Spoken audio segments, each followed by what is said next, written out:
So going on to rotator cuff exercises, one of the things that is awesome, and what I wanted to show you, I wanted to come back to those manual exercises for a minute to show you something that you can do that no piece of equipment, TheraBand, machine on the market can do, but you can do with your hands. So if I can have my victim back. Can I have you again here? Yeah. See, he's really excited. Okay. So we were going in the early phases, we were just happy to get mobility, active assistive, maybe some resistive and some isometric, but there's some more complex things you can do with manual resistance. You can do things that are called eccentric. And eccentric is a lengthening contraction of a muscle, where what I'm going to do is I want you to squeeze back as far as you can. I'm going to try to push you forward. I want you to give me some resistance, but give a little bit and move, give a little bit, give a little bit, give a little bit, give a little bit, give a little bit, and relax. So that was an eccentric contraction, which is a lengthening contraction of the muscle, the most difficult contraction, most coordinated contraction a muscle can do. And you can do that just with your tactile and verbal commands and resistance. So, when they get, past week 8, you can do all sorts of complex things. So what we're going to do is start here. I want you to push back. So this is concentric, hold there, isometric. Now give a little bit, give a little bit, give a little bit, give a little bit. I challenge you to find any machine, anything on the market that will go from concentric to isometric to eccentric without changing positions, bands, resistance, anything like that. It's not out there, but it's in here with your hands. So that's something we can play with. Maybe a little bit on a break is go and do some. We can do the same thing with our retraction. So push down, push down, push down. Hold there. Don't only push you up. All right. Now give a little bit, give a little bit, give a little bit. So I can do those same type of things, and or you could just go from concentric to eccentric. You don't have to do this.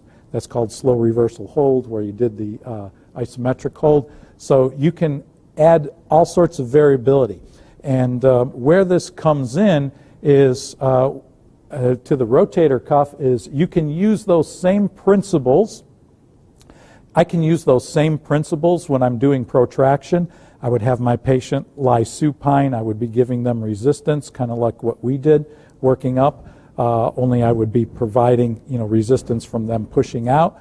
And when we get to the rotator cuff, they can be side-lying. You can use those same principles that we used, going through concentric, isometric, and then eventually eccentric strengthening exercises. So he's lying on the side there, but we can do the same thing. So we can stabilize and we can have him push out. That's external rotation. Hold there, hold there. Now I'm going to push you in, but resist, resist. So I'm going from concentric to isometric to eccentric. Again, this is stuff for late phase, like 2-3 months down the road, and you can use this, especially in outpatient, with any of your rotator cuff athletes, anything like that, when it's appropriate to do so.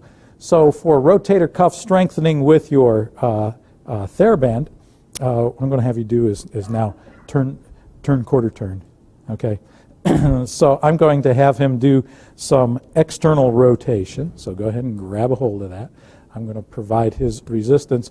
Now the commands that I would give is I want you to keep your elbow bent and pretend that you have a hot cup of coffee on your forearm and you don't want to spill it. So keep it parallel to the floor and just move your arm out and then back in.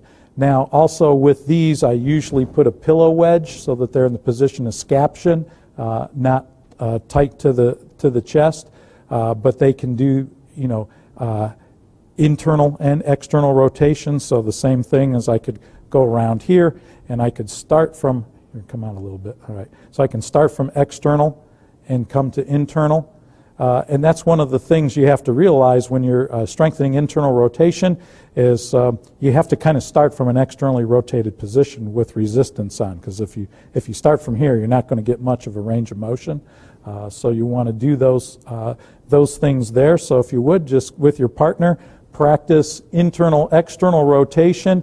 Let me show you again some of the compensations that they may make. Okay, with this, they may do horizontal adduction, okay, straightening the elbow out. When they do that, he may also do twisting like that to compensate for it. For external rotation, what you have to watch for is that elbow extension again. That's triceps. Also with the twisting of the trunk going out to the side.